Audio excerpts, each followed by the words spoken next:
It's recording. Cut. Hi, I'm Riley. I'm part Japanese, and I make grocery store sushi for a living. I've seen a lot of people order a lot of horrible things, but I believe we can go one step beyond. You see, for every terrible white person's sushi roll, there's a way to tie those flavors back into some form of Asian cuisine. This is Cursed Sushi.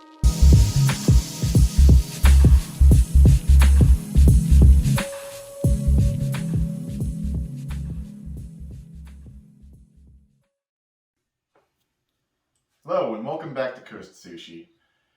Let's spin the wheel to... No, I'm not doing the spin the wheel trick again. Nobody liked that bit. I'm not doing it! This week we're doing grilled cheese sushi.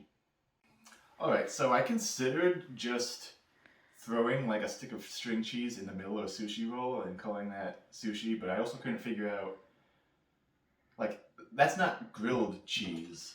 You know, you need to have melted cheese, first off. You need to have that crispy crust. That doesn't satisfy any of those. So, kind of had to think a little backwards on how to actually go about doing this. I think I figured something out. Alright, so before we really get started, I'm going to roast off some tomatoes real quick. You know, a lot of people like to have a little slice of tomato in their grilled cheese. But, you know, I don't like raw tomato, so it's my show, and I can do what I want. Mom. So before we roast it off, just gonna real quick give them a slice. I'm just gonna hit them with a bit of salt, pepper, and olive oil. Get them all mixed up. And then throw it in the fiery damnation box. I've got 400 degrees for... I don't know, till they're done. You're not watching this to learn how to cook, right? I'd hope not. This isn't the place to do that. I shouldn't have been given a cooking show. Alright, so about a year ago I helped one of my friends move out of his old apartment. And I came across this while I was there, and he was like, "Oh yeah, that was my ex's. I hate that thing. You can just have it." So I think we're finally gonna get some mileage out of this bad boy.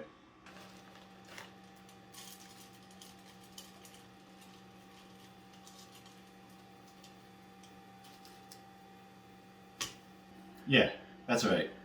We're grilling the cheese. Now, I am literally just trying to melt this cheese. I'm not trying to get it too, crispy, caramelized or anything, because this is, again, we're just trying to get it melted so that we can have melted cheese on the inside. So, I mean, it's pretty good there. I'm just going to crank it down to the lowest setting now while it's still being on. While I now roll the rest of the roll. Cut! Now that we've got the cheese going, we can actually start building the roll.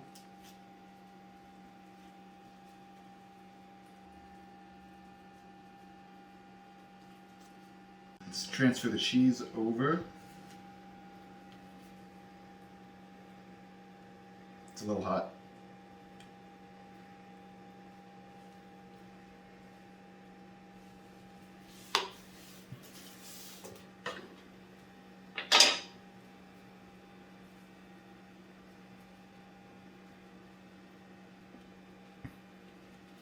And we can bring in the tomatoes.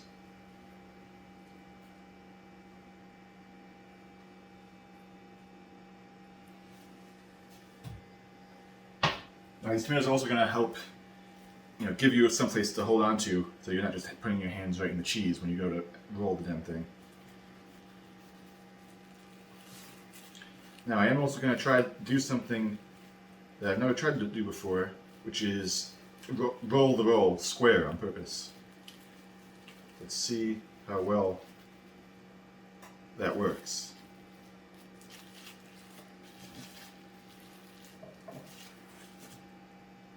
It didn't. That's pretty round, as round as I've ever seen it. Let's try that again.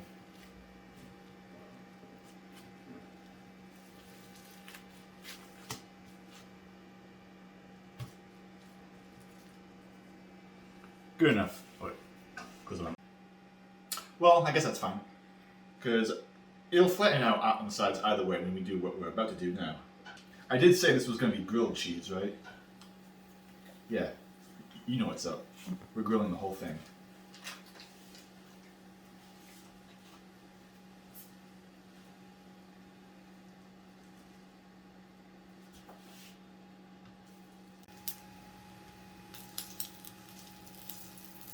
Yeah, that'll do. Flatten that on the other side. And let it keep going.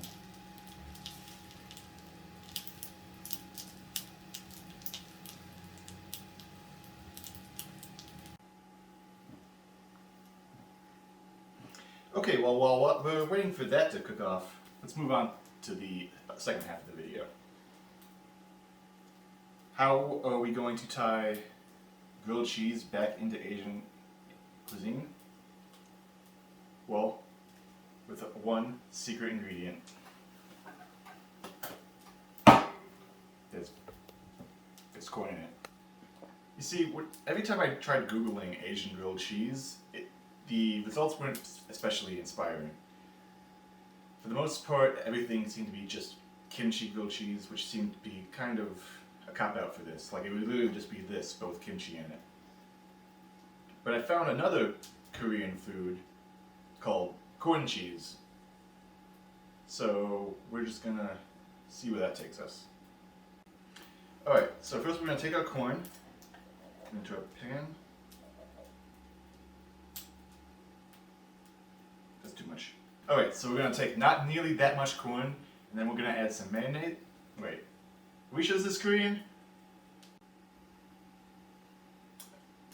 Okay, so it's a Korean-American dish based on a lot of American dips, and according to some, has sort of reverse culture diffused back to Korea. But it's still malted cheese, so I'm gonna, as far as I'm concerned, that counts. So first we're gonna take some mayonnaise.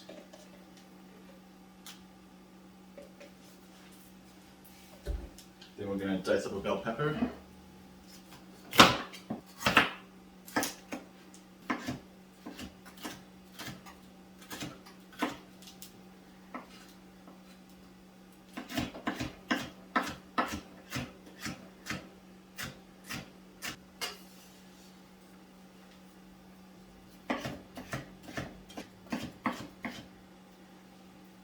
And that's all that goes in it. Alright, yeah, cheese.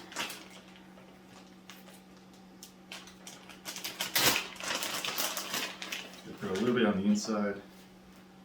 Mix it up.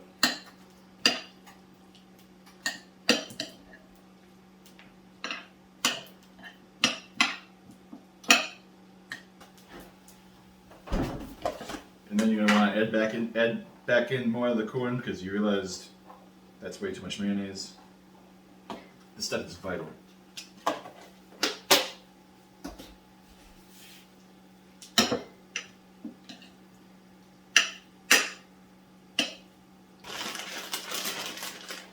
And more cheese over the top.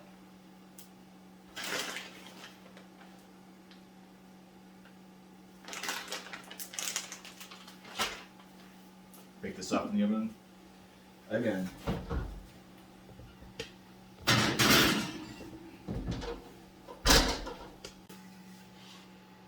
Alright, looks like we've got our cheese successfully grilled here. Just take it off. And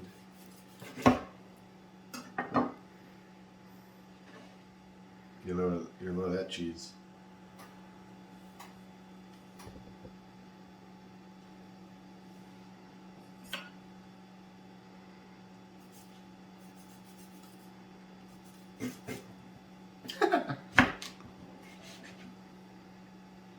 Okay.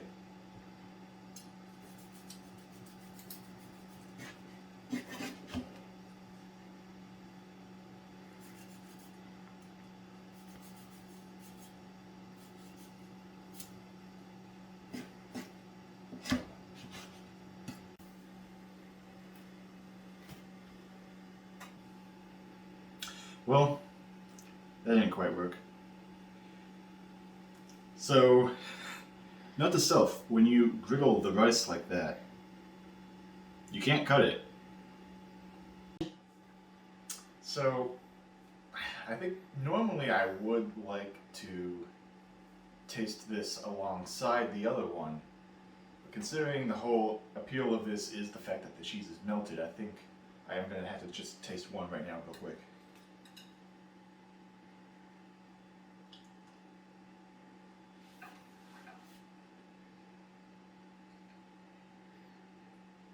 Alright, so obviously right off the bat you get a lot of melted cheese, which is good. The tomato helps, cut through that with some acidity. And the rice has a nice crunch on it, even though it was impossible to cut through, and now it looks like absolute shit. Alright, so while we wait for the corn cheese to finish browning up, real quick I'm going to make a dipping sauce with the leftover tomatoes.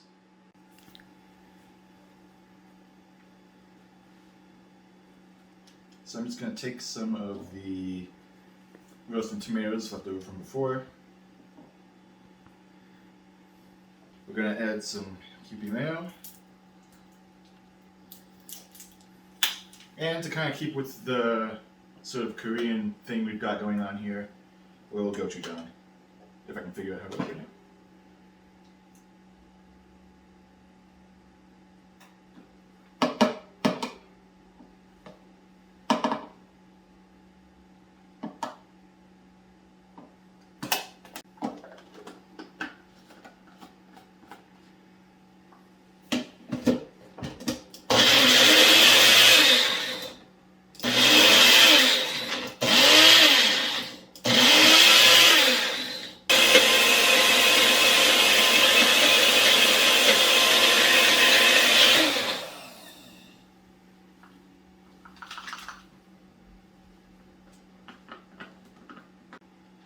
Alright, let's try that again, but with more tomatoes and also chop them up a little this time.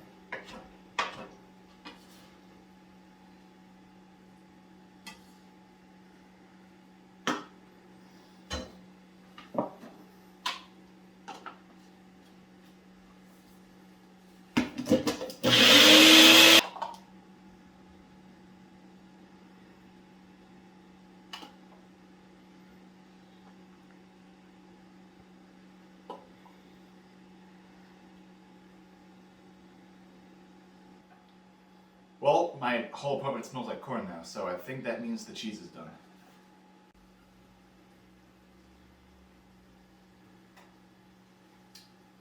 It turns out I only own one oven mitt. Alright, so the timing for this last part is probably going to be really tight, so let's rock and roll. Gonna put some more cheese down on the grill, try to get a nice even layer. Roughly the shape of the sushi roll.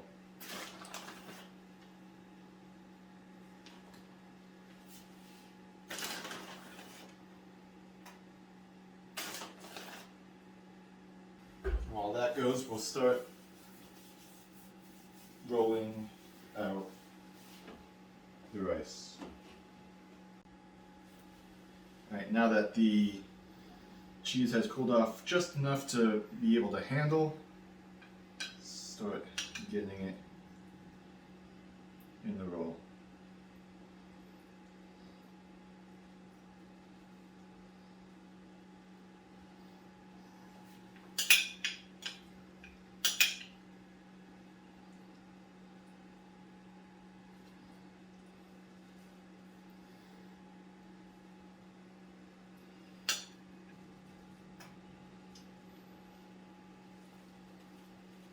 And then the roll. Oop. Yeah, I figured that was going to happen. But, except for a little seepage out the sides, not the end of the world.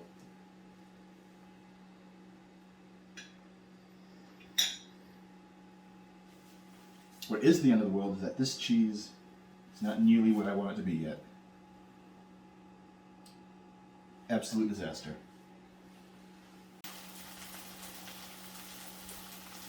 Alright, so here goes something.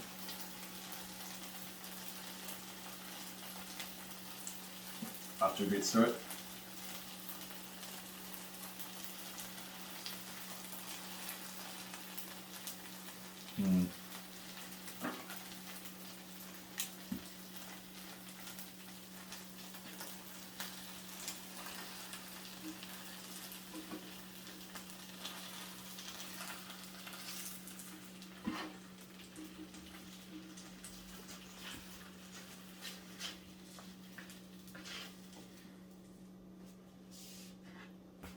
So hopefully we'll have better luck cutting through this than the last one.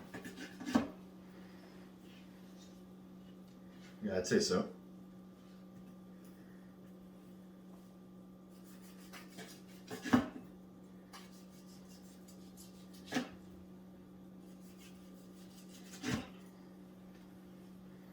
All that's left to do is add the sauce.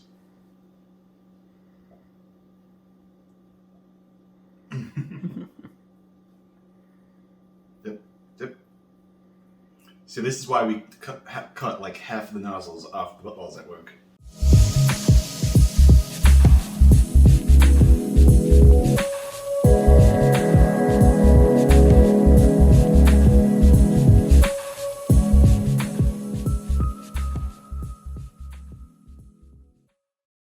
Alright, so looking at these two, it's pretty obvious one turned out way better than the other. But let's see how this one actually tastes.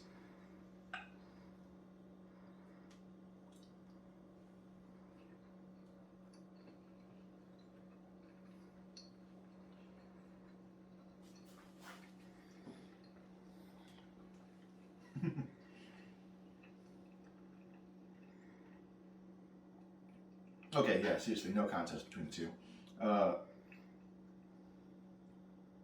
I'm just saying that because this one held together while the other one kind of fell apart. You know, this one really did just taste like you were eating a mouthful of cheese with the occasional tomato. This one you get more of a, you do get a nice creamy texture from the mayonnaise, unfortunately. The red pepper kind of serves the same role as the tomato, and it gives you a little vegetal something in the background to keep it from being too monotonous. And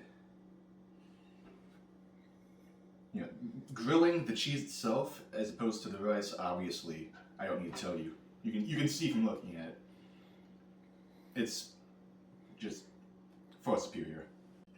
Yeah, I mean, other than the tomato aioli thing over the top doesn't really add a whole lot, considering the inside is like half mayonnaise anyways. But other than that, I could definitely see this as like a bar snack or something like that.